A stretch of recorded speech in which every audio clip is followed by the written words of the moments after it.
ನಮಸ್ಕಾರ, ನಾನು Guru. Welcome back to the channel. So friends, ನಾನೀಗೊಂದು ಎರಡು ಇಂಟರ್ಡೇ ಪೊಸಿಷನ್ ತೊಗೊಂಡಿದ್ದೀನಿ. ಸೊ ಆಲ್ರೆಡಿ ಆಲ್ಮೋಸ್ಟ್ ಒಂದರಲ್ಲಿ ಪ್ರಾಫಿಟ್ ಬುಕ್ಕಿಂಗ್ ಮಾಡಿದ್ದೀನಿ. ಸೊ ನಾನು ಇದರಲ್ಲಿ ಮಾಡ್ತಾ ಇರೋದು ಸ್ಕ್ಯಾಲ್ಪಿಂಗು. ಸೊ ಇದರಲ್ಲಿ ನಾನು ಯಾವುದೂ ಹೋಲ್ಡ್ ಮಾಡ್ತಾ ಇಲ್ಲ. ನಾನೀಗ ಶಾರ್ಟ್ ಮಾಡಿರೋಂಥ ಸ್ಟಾಕ್ ಬಂದ್ಬಿಟ್ಟು ಕೆಲ್ಟಾನ್ ಟೆಕ್ ಅಂತಂದೇಳಿ. ಸೊ ನಾನು ಸ್ಟಾಕ್ ನೋಡಿದೆ ಇದರಲ್ಲಿ. ಸೊ ನನಗನ್ಸಿದ್ದೇನು ಅಂತಂದರೆ ಇದರಲ್ಲಿ, ಸೊ ಯಾರದನ್ನು ಕಾಪಿ ಮಾಡೋದಕ್ಕೆ ಹೋಗ್ಬೇಡಿ. ಸೊ ನನಗನ್ಸಿದ್ದೇನು ಅಂತಂದರೆ, ಸೊ ಲಾಸ್ಟ್ ಇದೇ ವರ್ಷ ಒಂದು ಮಾರ್ಚಲ್ಲಿ ನಮಗೆ ಇಲ್ಲಿಂದ ಒಂದು ಸೆಲ್ ಆಫ್ ಸಿಕ್ಕಿತ್ತು 128 ಆಮೇಲೆ ಇದಕ್ಕೊಂದು ಒಳ್ಳೆ ಬ್ರೇಕ್ಔಟ್ನ ಕೊಟ್ಟಿದೆ ಸ್ಟಾಕ್. ಇಲ್ಲಿಂದ ಒಂದು ಒಳ್ಳೆ ಬ್ರೇಕ್ಔಟ್ನ ಕೊಟ್ಟು ಮೇಲ್ಗಡೆ ಹೋಗಿದೆ. ಸೊ ನನ್ನ ಎಕ್ಸ್ಪೆಕ್ಟೇಷನ್ ಏನು ಅಂತಂದರೆ, ಇಲ್ಲಿಂದ ಅಟ್ಲೀಸ್ಟ್ ಸ್ಟಾಕ್ ಒಂದು ಸ್ವಲ್ಪ ರಿಟ್ರೇಸ್ ಆಗಬೇಕು. ಅಂದರೆ ಈ ಕಂಟಿನ್ಯೂಸ್ ಆಗಿ ನಾವು ನೋಡ್ತಾ ಇರೋದು ಗ್ರೀನ್ ಕ್ಯಾಂಡಲ್ ಕಂಟಿನ್ಯೂಸ್ ಆಗಿ ಒಂದು 4-5 ಗ್ರೀನ್ ಕ್ಯಾಂಡಲ್ ಆಗಿರೋದ್ರಿಂದ ನನ್ನ ಎಕ್ಸ್ಪೆಕ್ಟೇಷನ್ ಅಂದರೆ ಒಂದು ಚಿಕ್ಕ ಪುಲ್ ಬ್ಯಾಕ್ ಏನಾದರೂ ಬರುತ್ತಾ ಅಂತಂದೇಳಿ. ಸೊ ಅದಕ್ಕೋಸ್ಕರ ನಾನು ಟ್ರೇಡ್ನ ತೊಗೊಂಡಿರೋದು. ಸೊ ಆಲ್ಮೋಸ್ಟ್ ನಾನು ಆಲ್ರೆಡಿ ಶಾರ್ಟ್ ಮಾಡಿಟ್ಟಿದ್ದೀನಿ. ಸೊ ಒಂದು 5 ಮಿನಿಟ್ ಟೈಮ್ ಫ್ರೇಮಲ್ಲಿ ಹೋಗ್ತೀನಿ. ಸೊ ನಾನು ಆಲ್ಮೋಸ್ಟ್ 139.57 ಪೈಸೆಗೆ ನಾನು ಅಲ್ಲಿ ಇದನ್ನು ಮಾಡಿರೋಂಥದ್ದು, ಶಾರ್ಟ್ ಮಾಡಿರೋಂಥದ್ದು. ಸೊ ಅಟ್ಲೀಸ್ಟ್ ಇದೆ ಅಂದರೆ 137, ಇನ್ನೊಂದು 50 ಪೈಸೆ ಹತ್ರ ಕೆಳಗೆ ಬಂತು ಅಂದರೆ ನಾನು ಎಕ್ಸಿಟ್ ಆಗ್ತೀನಿ. ಯಾಕಂದ್ರೆ ನನ್ನ ಕ್ವಾಂಟಿಟಿ ತುಂಬ ಜಾಸ್ತಿ ಇದೆ. ಸೊ ನಾನು 1500 ಕ್ವಾಂಟಿಟಿ ಹಾಕಿರೋದ್ರಿಂದ ಸೊ ಆಲ್ಮೋಸ್ಟ್ ₹1 ಬಂದರೂ ಕೂಡ ನನಗೇನು ಪರವಾಗಿಲ್ಲ. ಯಾಕಂದರೆ ನಾನು ಆಲ್ರೆಡಿ ಮಾರ್ನಿಂಗ್ ಒಂದು ಪೊಸಿಷನ್ ತೊಗೊಂಡಿದ್ದೀನಿ CL ಅಂತಂದೇಳಿ. ಇಲ್ಲಿ ನೋಡ್ತಾ ಇರ್ಬೋದು, ಇದು ಆಲ್ಮೋಸ್ಟ್ 1 ನಿಮಿಷ ಟ್ರೇಡ್ ಆಗಿತ್ತು. ಇದು ಆ್ಯಕ್ಚುಲಿ 1500 ಕ್ವಾಂಟಿಟಿ ಆಗಿಬಿಟ್ಟು 233.95 ಎಂಟ್ರಿ ಆಗಿ 230.91 ಪೈಸೆ ಎಕ್ಸಿಟ್ ಆಗಿತ್ತು. ಸೊ ಆಲ್ಮೋಸ್ಟ್ 1 ನಿಮಿಷದ ಟ್ರೇಡನ್ನು ಇಲ್ಲಿ ತೊಗೊಂಡಿರೋಂಥದ್ದು. ಸೊ ಸ್ಕ್ಯಾಲ್ಪಿಂಗ್ ಅಂದರೆ ಆಲ್ಮೋಸ್ಟ್ 1 ನಿಮಿಷ 2 ನಿಮಿಷ ಮ್ಯಾಕ್ಸಿಮಮ್ 5 to 10 ಮಿನಿಟ್ಸ್ ಇರುತ್ತೆ. ಸೊ ನಾನು 1 ನಿಮಿಷದಲ್ಲಿ ಎಕ್ಸಿಟ್ ಆಗಿ ಇದನ್ನು ಪ್ರಾಫಿಟ್ ಬುಕ್ ಮಾಡಿಕೊಂಡೆ. ಸೊ ಈಗ ನಾನು ಪೊಸಿಷನಲ್ಲಿ ಈಗ ಎಟ್ ಪ್ರೆಸೆಂಟ್ ಇದ್ದೀನಿ. ಸೊ ಬುಕ್ ಮಾಡ್ಬೋದು 1000 ಆ ಥರ ಬರ್ತಾ ಇದೆ. ಸೊ ನನ್ನ ಎಕ್ಸ್ಪೆಕ್ಟೇಷನ್ ಏನು ಅಂತಂದರೆ, ಆಲ್ಮೋಸ್ಟ್ ಇಲ್ಲಿ ಕ್ಯಾಂಡಲ್ಸ್ನ ನಾವು ಅಬ್ಸರ್ವ್ ಮಾಡಿದ್ವಿ ಅಂತಂದರೆ, ಇಲ್ಲಿ ನಮಗೆ ಇನ್ವರ್ಟೆಡ್ ಹ್ಯಾಮರ್ ಅಂದರೆ ಸ್ವಲ್ಪ ರಿಜೆಕ್ಷನ್ ಕಾಣ್ತಾ ಇದೆ. ಸೊ ಇಲ್ಲಿ ಕ್ಲೀನಾಗಿ ರಿಜೆಕ್ಷನ್ ಕಾಣ್ತಾ ಇದೆ. ಸೊ ಇಫ್ ಇನ್ ಕೇಸ್ ಇದೇನಾದರೂ ಇಲ್ಲಿಂದ ಕೆಳಗೆ ಬಂತು ಅಂತಂದರೆ ಒಂದು ಒಳ್ಳೆ ಫಾಲ್ ನನಗೆ ಸಿಗ್ಬೋದು ಅಂತಂದೇಳಿ. ಸೊ ಅಟ್ಲೀಸ್ಟ್ ₹1 ಕ್ಲೀನಾಗಿ ಒಂದು ಒಳ್ಳೆ ಡ್ರಾಪ್ ಬಂತು ಅಂದರೆ ನನಗೆ ಒಂದು ಒಳ್ಳೆ ಪ್ರಾಫಿಟ್ ಆಗುತ್ತೆ. ಸೊ ಅದಕ್ಕೋಸ್ಕರ ವೆಯ್ಟ್ ಮಾಡ್ತಾ ಇದ್ದೀನಿ. ಸೊ ನೋಡೋಣ, ಲೆಟ್ಸ್ ಏನಾಗುತ್ತೆ ಅಂತಂದೇಳಿ. ಸೊ ನಾವು ಅಂದ್ಕೊಂಡಂಗೆ ಆಲ್ಮೋಸ್ಟ್ ₹1 ಪ್ರಾಫಿಟ್ ಆಲ್ರೆಡಿ ಬರ್ತಾ ಇದೆ ನಮಗೆ. ಸೊ ಬುಕ್ ಮಾಡಿದ್ರೆ ಬೆಟ್ರು. ಈಗ ನಾನು ವೆಯ್ಟ್ ಮಾಡ್ತಾ ಇದ್ದೀನಿ. ಸೊ ಇನ್ನೊಂದು ಸ್ವಲ್ಪ ಏನಾದರೂ ಬಂತು ಅಂತಾರೆ ಸೊ ಅಲ್ಲಿ ಬುಕ್ ಇಟ್. ಸೊ ನಾನು ಮಾರ್ಕೆಟ್ ಆಟೋಕ್ಕೆ ಎಕ್ಸಿಟ್ ಆಗಿಬಿಡ್ತೀನಿ. ಯಾಕಂದರೆ ಸಿಕ್ಕಾಬಟ್ಟೆ ಪ್ರೈಸ್ ಇದಾಗ್ತಾ ಇದೆ, ಮೂಮೆಂಟು ಇದು ಸಿಗ್ತಾ ಇರುತ್ತೆ. ಸೊ ಹಾಗಾಗ್ಬಿಟ್ಟು ನಾನು ಮಾರ್ಕೆಟ್ ಪ್ರೈಸ್ಗೆ ಎಂಟ್ರಿ ಆಗ್ತಾಯಿದ್ದೀನಿ, ಎಕ್ಸಿಟ್ ಆಗ್ತಾಯಿದ್ದೀನಿ. ಸೊ ನೋಡೋಣ, 132.5 ಆ ಥರ ಬಂತು ಅಂದರೆ ಇಟ್ಸ್ ಗುಡ್. ಯಾಕಂದ್ರೆ ನಾನು 1500 ಕ್ವಾಂಟಿಟಿ ಹಾಕಿರೋದು, ನನ್ನ ಎಕ್ಸ್ಪೆಕ್ಟೇಷನ್ ಏನು ಜಾಸ್ತಿ ಇಲ್ಲ. ಸೊ ಲೆಟಸ್ ನೋಡೋಣ ಏನಾಗುತ್ತೆ ಅಂತಂದೇಳಿ. ಸೊ ಸ್ಟಾಕ್ ಈ ಲೆವೆಲಲ್ಲಿ ಸ್ವಲ್ಪ ಹೋಲ್ಡ್ ಮಾಡ್ತಾ ಇದೆ. ಸೊ ಈ ಲೆವೆಲಲ್ಲಿ 138 ಈ ಲೆವೆಲಲ್ಲಿ ಸ್ವಲ್ಪ ಸ್ಟ್ರಗಲ್ ಮಾಡಿನೇ ಹೋಗಿರೋದು. ಸ್ವಲ್ಪ ವೇಟ್ ಮಾಡ್ತಾ ಇದೆ. ಸೊ ಒನ್ಸ್ ಕ್ಲೀನಾಗಿ ಇದು ಬ್ರೇಕ್ ಆಯಿತು ಅಂತಂದರೆ ಒಂದು ಅಟ್ಲೀಸ್ಟ್ ನಾವು ಒಂದು 137 ಆ ಥರ ರೇಂಜ್ನೂ ನಾವು ನೋಡ್ಬೋದು. So waiting. ಸೊ ಇದೊಂದು ಎಜುಕೇಷನಲ್ ಪರ್ಪಸ್ ವಿಡಿಯೋ, ಸ್ಕ್ಯಾಲ್ಪಿಂಗ್ ಯಾವ ಥರ ಆಗುತ್ತೆ ಏನು ಅಂತಂದೇಳಿ. ಸೊ ದಯವಿಟ್ಟು ಇದನ್ನ ಯಾರು ಕಾಪಿ ಮಾಡೋದಕ್ಕೆ ಹೋಗ್ಬೇಡಿ. So trading is risky. So ನಿಮ್ಮ ಇದ್ರ ಮೇಲೆ ಒಂದು ಇದು ಇರಲಿ, ಟ್ರೇಡಿಂಗ್ ಮಾಡೋದ್ರಲ್ಲಿ ಮೇಲೆ ರಿಸ್ಕ್ ಮ್ಯಾನೇಜ್ಮೆಂಟ್ ಮಾಡಿ. ಸೊ ಕ್ವಾಂಟಿಟಿ ಬಗ್ಗೆ ಫೋಕಸ್ ಮಾಡೋದಕ್ಕೆ ಹೋಗ್ಬೇಡಿ. ಸ್ಕ್ಯಾಲ್ಪಿಂಗಲ್ಲಿ ಕ್ವಾಂಟಿಟಿ ಯಾವಾಗಲೂ ಜಾಸ್ತಿನೇ ಆಗಿಬಿಟ್ಟು ಚಿಕ್ಕ ಪ್ರಾಫಿಟ್ ಎಕ್ಸಿಟ್ ಆಗ್ತೀವಿ. ಸೊ ಅದರಲ್ಲಿ ಕ್ವಾಂಟಿಟಿಗೆ ಇದರಲ್ಲಿ ಅಂಥ ದೊಡ್ಡ ರಿಸ್ಕ್ ಮ್ಯಾನೇಜ್ಮೆಂಟ್ ಆ ಥರ ಏನಿರಲ್ಲ. ಸ್ಕ್ಯಾಲ್ಪಿಂಗಲ್ಲಿ ಒಂದು ಸ್ಟೋನ್ ಆ ಥರ ಬಂದುಬಿಟ್ರೆ ಇಮಿಡಿಯೇಟಾಗಿ ಎಕ್ಸಿಟ್ ಆಗುವಂಥದ್ದು. ಸೊ ಅದ್ರ ಬೇಸ್ ಮೇಲೆ ನಾನು ಇದು ನೋಡ್ತಾ ಇದ್ದೀನಿ. ಸೊ ತುಂಬ ಸ್ಟ್ರಗಲ್ ಮಾಡ್ತಾ ಇದ್ದೀನಿ ಲೆವೆಲಲ್ಲಿ, ಒಂದು ಒಳ್ಳೆ ಫಾಲ್ ಎಕ್ಸ್ಪೆಕ್ಟ್ ಮಾಡ್ತಾ ಇದ್ದೀನಿ. ಸೊ ಅದು ಬರಲಿಲ್ಲ ಅಂತ ನಾನು ಆಲ್ಮೋಸ್ಟ್ ಎಕ್ಸಿಟ್ ಆಗೋದಕ್ಕೆ ನೋಡ್ತೀನಿ. ಸೊ ಇನ್ನೊಂದು ಇದಿದೆ. ಸೊ ಆಲ್ಮೋಸ್ಟ್ ನಾನು ಪ್ರಾಫಿಟಲ್ಲಿ ಇದ್ದೀನಿ ಅಂತ ಅನ್ಕೋತೀನಿ. ಓಕೆ, 1600 ಆ ಥರ. ಸೊ ನಾನು ಬುಕ್ ಮಾಡೋದಕ್ಕೆ ಹೋದರೆ ಅದು ಸಿಕ್ಬಿಡಲ್ಲ ನನಗೆ. ಸೊ ನಾನು ಸ್ವಲ್ಪ ಇದರಲ್ಲೇ ಇರ್ತೀನಿ, ಅದಕ್ಕೋಸ್ಕರ ವೇಟಿಂಗ್.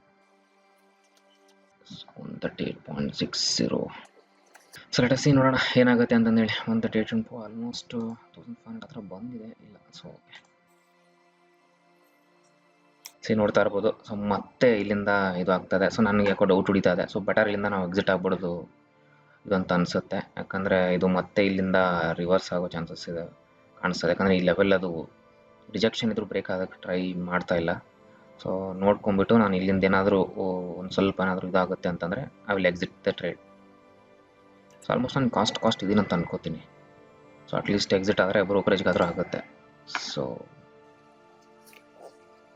ಫ್ರೆಂಡ್ಸ್, ನಾನು ಕಾಸ್ಟ್ ಎಕ್ಸಿಟ್ ಆಗ್ತಾ ಇದ್ದೀನಿ. ಸೊ ಅಟ್ಲೀಸ್ಟ್ ಒಂದು ಇದರ ಆಗುತ್ತೆ. ಇಲ್ಲಿಂದ ಎಕ್ಸ್ಪೆಕ್ಟ್ ಆಗಿಲ್ಲ, ಒಂದು ಅಪ್ಪರ್ ಸರ್ಕ್ಯೂಟ್ ನಿಯರ್ ಇದೆ. ಸೊ ಹೋಯ್ತು ಅಂದರೆ ಮತ್ತೆ ನಂಗೆ ಲಾಸ್ ಆಗೋ ಚಾನ್ಸ್ ಜಾಸ್ತಿ ಇರುತ್ತೆ. ಸೊ ನೋಡಿಕೊಂಡು ನಾನು ಇದನ್ನು ಎಕ್ಸಿಟ್ ಆಗಿಬಿಡ್ತೀನಿ. So almost 175. ಸೊ ಏನು ನೋ ಪ್ರಾಫಿಟ್ ನೋ ಲಾಸಲ್ಲಿದ್ದೀನಿ. ಸೊ ನೋಡೋಣ, ಮತ್ತೆ ಯಾವ್ದಾದ್ರು ಟ್ರೇಡ್ ಸಿಕ್ಕಿಲ್ಲ ಅಂತಂದರೆ ಐ ವಿಲ್ ಎಂಟರ್, ಮತ್ತೊಂದು ಸ್ಕ್ಯಾಲ್ಪ್ ಮಾಡೋದಕ್ಕೆ ಟ್ರೈ ಮಾಡ್ತೀನಿ. Stay tune. ಸೊ ಈಗ ನಾವು ಆಲ್ರೆಡಿ ಟೈಮ್ ಆಗಿದೆ ಆಲ್ಮೋಸ್ಟ್ 11:20. ಸೊ ನಾವು ಅದರಲ್ಲಿ ಎಕ್ಸಿಟ್ ಆದ್ವಿ. ಸೊ ನಾವು ಅಂದ್ಕೊಂಡಂಗೆ ಅಂತಂದರೆ ನಾವೊಂದು ಅನಲೈಸ್ ಮಾಡ್ಕೊಂಡಿದ್ವಿ. ಸೊ ಒಂದು 138 ಆ ರೇಂಜಿಗೆ ಬರ್ಬೋದು ಇದು ಅಂತಂದೇಳಿ. ಬಟ್ ನಾನು ಆಲ್ಮೋಸ್ಟ್ ಈ ಕ್ಯಾಂಡಲ್ಲೇ ಎಕ್ಸಿಟ್ ಆಗಿಬಿಟ್ಟೆ, ಯಾಕಂದರೆ ನಾನು ಕ್ವಾಂಟಿಟಿ ತುಂಬ ಜಾಸ್ತಿ ಇತ್ತು. ಹಂಗಾಗ್ಬಿಟ್ಟು ನಾನು ಎಕ್ಸಿಟ್ ಆದೆ. ಸೊ ಅದರಲ್ಲೇನು ತಲೆ ಇಡ್ಸ್ಕೊಳ್ಳೋಂಥ ವಿಷಯ ಏನಿರೋದಿಲ್ಲ. ಸೊ ನಾವು ಇಲ್ಲಿ ಯಾವುದೇ ಥರ ಸೆಂಟಿಮೆಂಟ್ ಇರಬಾರ್ದು ನಮಗೆ. ಸೊ ಇಮಿಡಿಯೇಟಾಗಿ ಎಂಟ್ರಿ ಅಥವಾ ಎಕ್ಸಿಟ್ ಅಥವಾ ಸ್ಕ್ಯಾಲ್ಪಿಂಗಲ್ಲಿ ಯಾವುದೇ ರೀತಿ ವೇಟ್ ಮಾಡೋಂತಹ ಇದು ಇರೋದಿಲ್ಲ. ಸೊ ಹಾಗಾಗಿ ನಾನು ಅದನ್ನು ಟ್ರೇಡ್ನ ಎಕ್ಸಿಟ್ ಆಗಿಬಿಟ್ಟೆ. ಸೊ ನನಗೀಗ ತ್ರಿವೇಣಿ ಇಂಜಿನಿಯರಿಂಗ್ ಚೆನ್ನಾಗಿ ಕಾಣ್ತಾ ಇದೆ. ಸೊ ನಾನು ಅಟ್ಲೀಸ್ಟ್ ಒಂದು 100 ಅಷ್ಟು ಜಸ್ಟ್ ಒಂದು ಕ್ವಾಂಟಿಟಿ ಟ್ರೈ ಮಾಡಬೇಕು ಅಂತ. ಜಸ್ಟ್ ಒಂದು ಅಟ್ಲೀಸ್ಟ್ ಒಂದು ನನಗೆ 400 500 ಆ ಥರ ಬಂದರೂ ನಾನು ಎಕ್ಸಿಟ್ ಆಗಿಬಿಡ್ತೀನಿ. ಸೊ ಯಾವ ಥರ ಮಾಡ್ಬೋದು ಸ್ಕ್ಯಾಲ್ಪಿಂಗಲ್ಲಿ ಅಂತಂದೇಳಿ. ಸೊ ಹಾಗಾಗಿ ನಾವು ಒಂದು 300-400 ರೂಪೀಸ್ ಬಂತು ಅಂದರೆ ನಾನು ಎಕ್ಸಿಟ್ ಆಗ್ತೀನಿ. ಸೊ ವೇಟಿಂಗು, ಯಾಕಂದ್ರೆ ತ್ರಿವೇಣಿ ಇಂಜಿನಿಯರಿಂಗು ಒಳ್ಳೆ ಚಾನ್ಸ್ ಇದೆ ಅಂತ ಅನ್ನಿಸ್ತಾ ಇದೆ. ಸೊ ನಾನೀಗ ಫಸ್ಟ್ ಒಂದು ಎಂಟ್ರಿ ತೊಗೊಳ್ತೀನಿ. ತೊಗೊಂಡ್ಮೇಲೆ ಆಮೇಲೆ ನಾನು ಎಕ್ಸ್ಪ್ಲೇನ್ ಮಾಡ್ತೀನಿ ಏನು ಅಂತಂದೇಳಿ. ಸೊ 417 ಅಂದರೆ ಒಂದು ಅಟ್ಲೀಸ್ಟ್ ಒಂದು 3-4-5 ಪಾಯಿಂಟ್ಸ್ ಬೀಳಬೇಕಾಗುತ್ತೆ ಇದು. ಜಸ್ಟ್ ಇಲ್ಲಿ ಪುಟ್ ಒಂದು 100 ಕ್ವಾಂಟಿಟಿ ಅಷ್ಟೇ. ಸೊ ನಾನು ಇಲ್ಲಿ ರಿಸ್ಕ್ ನೋಡಬೇಕಾಗುತ್ತೆ, ಯಾಕಂದ್ರೆ ನಾನು ಮಿಸ್ ಮಾಡಿದೆ ಎಂಟ್ರಿನ. ಸ್ವಲ್ಪ ಮುಂಚೆ ನಾನು 420 ರೇಂಜಲ್ಲಿ ಎಂಟ್ರಿ ಆಗಬೇಕಾಗಿತ್ತು. ಬಟ್ ಆಲ್ಮೋಸ್ಟ್ 3 ಪಾಯಿಂಟ್ಸ್ ಕೆಳಗಡೆ ಬಂದುಬಿಡೋದ್ರಿಂದ ಸ್ವಲ್ಪ ಮತ್ತೆ ರಿವರ್ಸ್, ಯಾಕಂದರೆ ನನಗೆ ಇಲ್ಲೇ 3 ಪಾಯಿಂಟ್ಸ್ ಹೋಗಿರೋದ್ರಿಂದ ಸ್ವಲ್ಪ ವಿಚಾರ ಮಾಡಬೇಕು ಎಂಟ್ರಿ ಆಗಬೇಕಾದ್ರೆ. ಸೊ ನಂಗೆ ಚೆನ್ನಾಗಿ ಅನಿಸ್ತದೆ. ಸ್ಟಿಲ್ ಓಕೆ, ನಾನು ಒಂದು ಈ ರೇಂಜಲ್ಲಿ ನಾನು ಶಾರ್ಟ್ ಮಾಡ್ತೀನಿ. ಜಸ್ಟ್ ಒಂದು 100 ಕ್ವಾಂಟಿಟಿ. ಸೊ ನಾನು ಶಾರ್ಟ್ ಮಾಡಿದ್ದೀನಿ. ಸೊ ನನ್ನ ವೇಟ್ ನೋಡೋಣ. ನಾನು ಸ್ಟಾಪ್ ಲಾಸ್ ಬಂದುಬಿಟ್ಟು 426 ಇಡ್ತೀನಿ. ಸೊ ಯಾಕೆ ಇದನ್ನು ನಾನು ಶಾರ್ಟ್ ಮಾಡಿದೆ ಅಂತಂದೇಳಿ ನಿಮ್ಗೆ ಹೇಳ್ತೀನಿ. ಆಮೇಲೆ ನನಗೆ ಇದು ನನ್ನ ಎಂಟ್ರಿ ಆ್ಯಕ್ಚುಲಿ 420 ಎಂಟ್ರಿ ಆಗಬೇಕಾಗಿತ್ತು. ನಾನು ಅಂದರೆ ಒಂದು 3 ಪಾಯಿಂಟ್ಸ್ ಕೆಳಗಡೆ ಎಂಟ್ರಿ ಆಗ್ತಾ ಇದ್ದೀನಿ. ಆ್ಯಕ್ಚುಲಿ ಇದು ಟ್ರೇಡ್ ಸ್ವಲ್ಪ ರಾಂಗ್ ಆಗ್ಬೋದು ಅಂತ ಅನ್ನಿಸ್ತಾ ಇದೆ. ಸೊ ಸ್ಟಿಲ್ ಓಕೆ, ಪರವಾಗಿಲ್ಲ. ಒಂದು ಸ್ಟಾಪ್ ಲಾಸ್ ಕೊಟ್ಟು ಹೊರಗೆ ಬರ್ತೀನಿ ಆ ಥರ ಏನಾರು ಆಯಿತು ಅಂತಂದರೆ. ಸೊ ನೋಡ್ತಾ ಇರ್ಬೋದು. ಸ್ವಲ್ಪ ನಾವು ಡೈಲಿ ಟೈಮ್ ಫ್ರೇಮಿಗೆ ಹೋಗೋಣ. ಸೊ ಡೈಲಿ ಟೈಮ್ ಫ್ರೇಮಲ್ಲಿ ಹೋದ್ರೆ ನಮಗೆ ತ್ರಿವೇಣಿ ಇಂಜಿನಿಯರಿಂಗಲ್ಲಿ ಇಲ್ಲಿ ಸುಮಾರು ನಿಮಗೆ ಒಂದು ಚಿಕ್ಕ ಕ್ಯಾಂಡಲ್ಸ್ ಕಾಣ್ತಾ ಇದೆ. ಸೊ ಆಲ್ಮೋಸ್ಟ್ ಕ್ಯಾಂಡಲ್ ನೋಡ್ತಾ ಇರ್ಬೋದು. ಇಲ್ಲಿಂದ 2 4 6 8 9 ದಿವಸ ಇದು ಸ್ಟಾಕು ಇದೇ ರೇಂಜಲ್ಲಿತ್ತು. ಒಂದು ಒಳ್ಳೆ ಬ್ರೇಕ್ಔಟ್ನ ಕೊಟ್ಟು ಅದು ಈ ಲೆವೆಲಿಗೆ ಒಂದು ಒಳ್ಳೆ ಬ್ರೇಕ್ಔಟ್ ಅಂತ ಅಂದ್ಕೊಳ್ಳಿ ನಮಗೆ 300-400 ಲೆವೆಲಲ್ಲಿ. ಸೊ ಅವಾಗಿದ್ದು ಬ್ರೇಕ್ ಆಯಿತು. ಸೊ ನಮ್ಗೆ ಇಲ್ಲಿ ನೋಡ್ತಾ ಇರ್ಬೋದು, ಇಟ್ಸ್ ಲೈಕ್ ಡಬಲ್ ಟಾಪ್ ಅಂತಲೂ ಅನ್ಬೋದು. ಇಲ್ಲಿ ಏನಾಗಿದೆ ಅಂತಂದರೆ 425 ರೇಂಜಲ್ಲಿ ಆಲ್ಮೋಸ್ಟ್ ಸ್ಟಾಕು ಇಲ್ಲಿಂದ ಒಂದು ರಿವರ್ಸಲ್ ಕಂಡಿದೆ. ಸೊ ಹಾಗಾಗ್ಬಿಟ್ಟು ನಾನು ಇಲ್ಲಿಂದ ಒಂದು ಸೆಲ್ ಆಫ್ ಇದನ್ನು ನಾನು ಸೆಲ್ ಮಾಡೋದಕ್ಕೆ ನೋಡಿದ್ದು. ಸೊ ಯಾವಾಗದು 425 ರೇಂಜಲ್ಲಿ ಬಂತು. ಆ್ಯಕ್ಚುಲಿ ನಾನು 420 ಎಂಟ್ರಿ ಆಗಿದ್ರು ಇಟ್ಸ್ ಗುಡ್ ಇತ್ತು. ಬಟ್ ಸ್ವಲ್ಪ ಲೇಟಾಗಿ ಎಂಟ್ರಿ ಆಗಿದೆ, ಪರವಾಗಿಲ್ಲ. ಸೊ ನಾನು ಸ್ಟಾಪ್ ಲಾಸಿಗೆ ನಾನು 426ನ ಇಡ್ತೀನಿ. ಅಂದರೆ 6 ಅಲ್ಲಿಗೆ ಇಡ್ತೀನಿ ಸ್ಟಾಪ್ ಲಾಸು. ಸೊ ಅಪ್ರಾಕ್ಸಿಮೇಟ್ಲಿ ನನ್ನ ಲಾಸು ನಾನೀಗ 217. ಸೊ ನನ್ನ ಎಂಟ್ರಿ ಪಾಯಿಂಟು ಎಷ್ಟಿದೆ ಅಂತಂದರೆ 417.20 ನಂದು ಎಂಟ್ರಿ ಪಾಯಿಂಟ್ ಇದೆ. ಸೊ ಅಲ್ಲಿ ನಾನು 426 ಇಡ್ತೀನಿ ಅಂದರೆ 8 ರೂಪೀಸ್ ಆಗುತ್ತೆ. ಅಂದರೆ ಆಲ್ಮೋಸ್ಟ್ ಒಂದು 800 ರೂಪಾಯಿ ನನಗೆ ಲಾಸ್ ಆಗೋವಂಥ ಚಾನ್ಸಸ್ ಇದೆ ಇಫ್ ಇನ್ ಕೇಸ್ ಮೇಲೆ ಹೋಯ್ತು ಅಂತಂದರೆ. ಸ್ವಲ್ಪ ಎಂಟ್ರಿ ಲೇಟ್ ಆಗಿರೋದ್ರಿಂದ ಅದು ಲಾಸ್ ಆಗೋ ಚಾನ್ಸಸ್ ಇದೆ, ನೋಡೋಣ. ಬಟ್ ಸ್ಟಿಲ್ ನಾನು ಈಗ ಅಂದ್ಕೊಂಡಿದ್ದೀನಿ ಒಂದು 4-5 ಪಾಯಿಂಟ್ಸ್ ಆ ಥರ ಬಂದರೆ ಎಕ್ಸಿಟ್ ಆಗೋಣ ಅಂತ. ಬಟ್ ಇಲ್ಲಿ 5 ಮಿನಿಟ್ಸ್ ಟೈಮ್ ಫ್ರೇಮಿಗೆ ಹೋದರೆ ಪ್ರೊಬಾಬಿಲಿಟಿ ಏನಿದೆ ಅಂತ ನಾನು ಚೆಕ್ ಮಾಡೋದು ಹೇಳ್ತೀನಿ ನಿಮಗೆ. ಸೊ ಇಲ್ಲಿಂದ ನೋಡಿ, ಅಂದರೆ ಇಲ್ಲೊಂದು ಬ್ರೇಕ್ಔಟ್ ಕೊಟ್ಟ ನಂತರ CPR ಮೇಲೆ ಬಂದ ತಕ್ಷಣ ಒಂದು ಪುಲ್ ಬ್ಯಾಕ್ ಬಂದು ಅಲ್ಲಿಂದ ಒಂದು ಒಳ್ಳೆ ಮೊಮೆಂಟಮ್ ಕೊಟ್ಟಿರೋದ್ರಿಂದ ಸೊ ಈ ಏನು ರೇಂಜಲ್ಲಿ ಇಲ್ಲಿ ವಿಕ್ಸ್ ನಮ್ಗೆ ಕಾಣ್ತದೆ, ಈ ಪಾಯಿಂಟಲ್ಲಿ ಇಲ್ಲಿವರೆಗೂ ನನ್ನ ಎಕ್ಸ್ಪೆಕ್ಟೇಷನ್ ಅಂದರೆ ಬರ್ಬೋದು ಅಂತಂದೇಳಿ. ಸೊ 415 ಏನಾದರೂ ಸ್ವಲ್ಪ ಬ್ರೇಕ್ ಆಯಿತು ಅಂತಂದರೆ ಒಂದು ಈ ರೇಂಜಲ್ಲಿ ಬರ್ಬೋದು ಅಂತ ನನ್ನ ಎಕ್ಸ್ಪೆಕ್ಟೇಷನ್ ಇದೆ. 413.5 ಆ ರೇಂಜಲ್ಲಿ. ಸೊ ನೋಡೋಣ, ಇದು 415 ಬಿಲೋ ಥರ ಬಂತು ಅಂದರೆ ನಾನು ಎಕ್ಸಿಟ್ ಆಗೋದಕ್ಕೆ ರೆಡಿ ಇದ್ದೀನಿ. ಸೊ ಆಲ್ಮೋಸ್ಟ್ ಬರ್ತಾ ಇದೆ ಈಗ. ಸೊ ಆಲ್ಮೋಸ್ಟ್ ಒಂದು ಪಾಯಿಂಟ್ ಬಂತು ಅಂತ ಅನ್ಕೊತೀನಿ. ಸೊ ಜಸ್ಟ್ ಒಂದು 70, ಯಾಕಂದರೆ ಇದೆಲ್ಲ ಬ್ರೋಕ್ರೇಜ್ಗೆ ಆಗೋಗ್ಬಿಡುತ್ತೆ. ಸೊ ನಾನು ಮಾರ್ನಿಂಗ್ ತೊಗೊಂಡೋ ಟ್ರೇಡ್ ಎಲ್ಲ ಇಲ್ಲಿ ನೋಡಿಬಿಟ್ರೆ ಆಲ್ಮೋಸ್ಟ್ ನಾನು 338 ರೂಪೀಸ್ ಬ್ರೋಕ್ರೇಜೇ. ನೀವು ನೋಡ್ಬೋದು STT ಎಷ್ಟಿದೆ ಅಂತೇಳಿ. ಬ್ರೋಕರೇಜ್ ಬಂದುಬಿಟ್ಟು 80 ರೂಪಾಯಿ ಇದೆ. ಬಟ್ STT ನೋಡಿ 181. ಸೊ ಆಲ್ಮೋಸ್ಟ್ ಗೌರ್ಮೆಂಟಿಗೆ ಕಟ್ಟೋ ಟ್ಯಾಕ್ಸ್ ಸಿಕ್ಕಾಬಿಟ್ಟೈತೆ ಇದರಲ್ಲಿ. ಸಿ ನೋಡೋಣ ಏನಾಗುತ್ತೆ ಅಂತಂದೇಳಿ. ಸೊ 110 ರೂಪೀಸ್ ಆ ಥರ ಬಂತು. ಸೊ ಒಂದು ಒಳ್ಳೆ ರಿಜೆಕ್ಷನ್ ಇದೆ. ಎಂಟ್ರಿ ಮಿಸ್ಡ್, 420 ಎಂಟ್ರಿ ಮಿಸ್ ಆಯಿತು. ಸೊ ಇಲ್ಲಿಂದ ಮತ್ತೆ ರಿವರ್ಸು ಆಗೋಂಥದ್ದು ಇರುತ್ತೆ. ಲೆಟ್ಸ್ ಏನಾಗುತ್ತೆ ನೋಡೋಣ. ಸೊ ನಾನು ಜಾಸ್ತಿ ವೇಟ್ ಮಾಡೋದಿಲ್ಲ. ಅದೇನಾದರೂ ತುಂಬ ಸೈಡ್ ವೇಸ್ ಆಗ್ತಾ ಹೋಯಿತು ಅಂತಾರೆ ಇಮಿಡಿಯೇಟ್ ಎಕ್ಸಿಟ್ ಆಗಿಬಿಡ್ತೀನಿ. ಯಾಕಂದರೆ ನನಗೆ ನೆಕ್ಸ್ಟ್ ಟ್ರೇಡ್ ಯಾವ್ದಾದ್ರು ಸಿಗುತ್ತಾ ಅನ್ನೋದು ನಾನು ನೋಡ್ತಾ ಇರ್ತೀನಿ. ಸೊ ನೆಕ್ಸ್ಟ್ ಟ್ರೇಡ್ ಸಿಕ್ತು ಅಂತಂದರೆ ನಾನು ಅಲ್ಲಿ ಶಿಫ್ಟ್ ಆಗ್ತೀನಿ. ಸೊ ಇಲ್ಲಿ ಯಾವುದೇ ರೀತಿ ನಾನು ಕುತ್ಕೊಂಡು ಹೋಗಿ ನಾನು ಬ್ರೋಕರೇಜ್ ಕಟ್ಟಬೇಕಂತಲ್ಲ. ಸೊ ಸ್ಕ್ಯಾಲ್ಪಿಂಗ್ ಅಂತ ಬಂದಮೇಲೆ ಇಮಿಡಿಯೇಟ್ ಎಂಟ್ರಿ ಮತ್ತು ಎಕ್ಸಿಟ್ ಇರುತ್ತೆ. ಸ್ಟಾಪ್ ಲಾಸ್ವರೆಗೂ ಬರಲೇಬೇಕು ಅಂತ ಕಾಣ್ತದಿಲ್ಲ. ಅದೊಂದು ಮೆಥಡ್ ಬೇರೆ ಇದೆ. ಸೊ ನಾವು ಪೊಸಿಷನಲ್ ಅಂತ ಹೋದಾಗ ನಾವು ಒಂದು ಸ್ವಲ್ಪ ಒಂದು 1 ಅವರ್ ಆ ಥರ ನಾವು ವೇಟ್ ಮಾಡ್ತೀವಿ ಅನ್ನೋ ಒಂದು ಕಾನ್ಸೆಪ್ಟ್ ನಮ್ಮ ತಲೆಯಲ್ಲಿ ಇದ್ದಾಗ ಅವಾಗ ನಾವು ಅದನ್ನು ಮಾಡೋದಕ್ಕೆ ಅಡ್ಡಿ ಇಲ್ಲ. ಬಟ್ ಈ ಥರದ ವಿಚಾರಗಳಲ್ಲಿ ನಾವು ಜಾಸ್ತಿ ಹೊತ್ತು ವೇಟ್ ಮಾಡ್ಕೊಂಡು ಕುತ್ಕೋಬಾರ್ದು. ಯಾಕಂದರೆ ಸುಮಾರು ಸ್ಟಾಕ್ಸ್ಗಳನ್ನ ಟ್ರೇಡ್ ಮಾಡೋದಕ್ಕೋಸ್ಕರ. ಸೊ ನಾನು ಆ ಥರ ಅದು ನನ್ನ ಸ್ಟೈಲ್ ಆಫ್ ಟ್ರೇಡಿಂಗು. ಸೊ ನೋಡೋಣ ಏನಾಗುತ್ತೆ ಅಂತಂದೇಳಿ.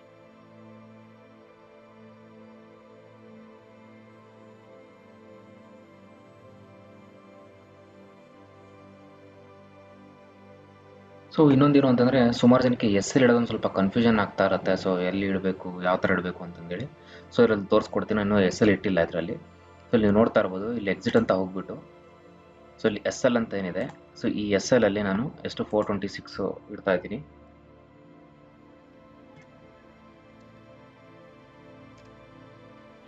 ಸೊ ಅದು ಬರಲಿಲ್ಲ ಅಂದರೆ ನಾನು ಇದು ನೋಡ್ಕೊಂಡು ನನ್ನ ಟಾರ್ಗೆಟ್ ಆ ಥರ ಬರಲ್ಲ ಅಂದರೆ ನಾನು ಇಮಿಡಿಯೇಟ್ ಎಕ್ಸಿಟ್ ಕೂಡ ಆಗ್ತೀನಿ. ಸೊ ಅದರಲ್ಲಿ ವೇಟ್ ಮಾಡೋಂಥದ್ದು, ಬಟ್ ನಿಮ್ಗೆ ತೋರಿಸ್ತಾ ಇದ್ದೀನಿ.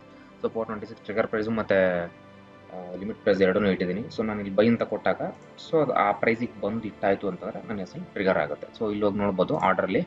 ಸೊ ನನ್ನ ಆರ್ಡರ್ ಪೆಂಡಿಂಗ್ ಅಂತ ತೋರಿಸ್ತಾ ಇದೆ. ಸೊ 426 ಆ ಥರ ಬಂತು ಅಂದರೆ ಇದು ಎಕ್ಸಿಟ್ ಆಗುತ್ತೆ.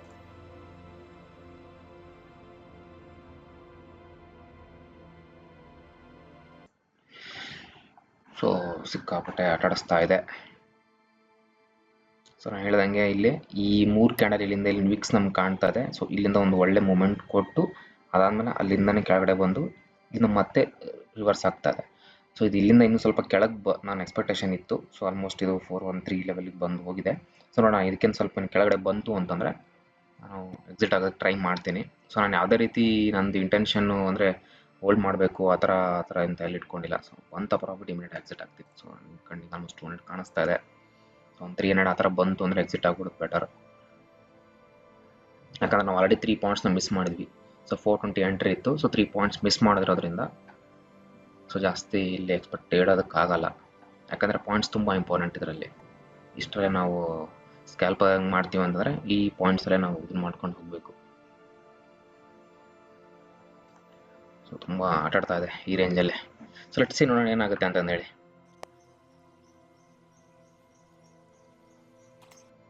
ಸೊ ಆಲ್ಮೋಸ್ಟ್ ನಾವು ಅಂದ್ಕೊಂಡಂಗೆ 300 ರೂಪೀಸ್ ಹತ್ರ ಬರ್ತಾ ಇದೆ. ಆಲ್ರೆಡಿ ಒಂದ್ಸಲ ಬಂದುಬಿಟ್ಟು ಹೋಗ್ಬಿಡ್ತು. ಸೊ ನಾನು ಫಸ್ಟ್ ಈ ಆರ್ಡ್ರನ್ನ ಕ್ಯಾನ್ಸಲ್ ಮಾಡ್ಕೊಳ್ತೀನಿ. ಸೊ ಅದನ್ನು ಕ್ಯಾನ್ಸಲ್ ಮಾಡಿಕೊಂಡು, ಯಾಕಂದರೆ ಎಕ್ಸಿಟ್ ಆಗಬೇಕಾದ್ರೆ ಇವೆಲ್ಲ ಆರ್ಡರ್ ಕ್ಯಾನ್ಸಲ್ ಮಾಡ್ಕೊಂಬಿಟ್ಟು ಎಕ್ಸಿಟ್ ಮಾಡಿ, ಅಥವಾ ಮಾಡಿದ್ಮೇಲೆ ಎಕ್ಸಿಟ್ ಮಾಡಿ, ಯಾವುದೇ ರೀತಿ ಮರೆಯೋದಕ್ಕೆ ಹೋಗ್ಬೇಡಿ. ಸೊ 404.50 ಒಂದು 300 ಆ ಥರ ಬಂತು ಅಂದರೆ ಎಕ್ಸಿಟ್ ಆಗಬೇಡ. ಸೊ ಜಾಸ್ತಿ ಇದರಲ್ಲಿ ನಾವು 3 ಪಾಯಿಂಟ್ಸ್ ಕಳ್ಕೊಂಡಿರೋದ್ರಿಂದ ಏನು ಜಾಸ್ತಿ ಎಕ್ಸ್ಪೆಕ್ಟೇಷನ್ ಇಡೋ ಥರ ಇಲ್ಲ. ಸೊ 325. ಸೊ ಮಾರ್ಕೆಟ್ ಆರ್ಡರ್ಗೆ ಎಕ್ಸಿಟ್ ಆದರು. So we are getting 325 rupees. Yes, so almost 373 rupees ನಾವು ಬುಕ್ ಮಾಡಿದ್ದೀವಿ. ಸೊ ಅಲ್ಲಿ 3 ಪಾಯಿಂಟ್ಸ್ ಮುಂಚೆನೇ ನಾವು ಕಳ್ಕೊಂಡಿರೋದ್ರಿಂದ ಸ್ವಲ್ಪ ಜಾಸ್ತಿ ನಮ್ಗೆ ಇಲ್ಲಿ ಕ್ಯಾಪ್ಚರ್ ಮಾಡೋದಕ್ಕಾಗಲಿಲ್ಲ. ಸೊ ನೀವು ನೋಡ್ತಾ ಇರ್ಬೋದು, ಎಕ್ಸ್ಪೆಕ್ಟೆಡ್ ಇದ್ದ ಹಾಗೆಯೇ ನಾವು ಈ ಲೆವೆಲಲ್ಲಿ ನೋಡಿಕೊಂಡು ಎಕ್ಸಿಟ್ ಆಗಿದ್ದೀವಿ. ಸೊ ಇದಾಗಿತ್ತು ಒಂದು ಯಾವ ಥರ ನಾವು ಸ್ಕ್ಯಾಲ್ಪಿಂಗ್ ಮಾಡ್ಬೋದು. ಸುಮಾರು ಜನ ಬರೀ ಇಂಡೆಕ್ಸಲ್ಲೇ ಸ್ಕ್ಯಾಲ್ಪ್ ಮಾಡ್ತಾರೆ.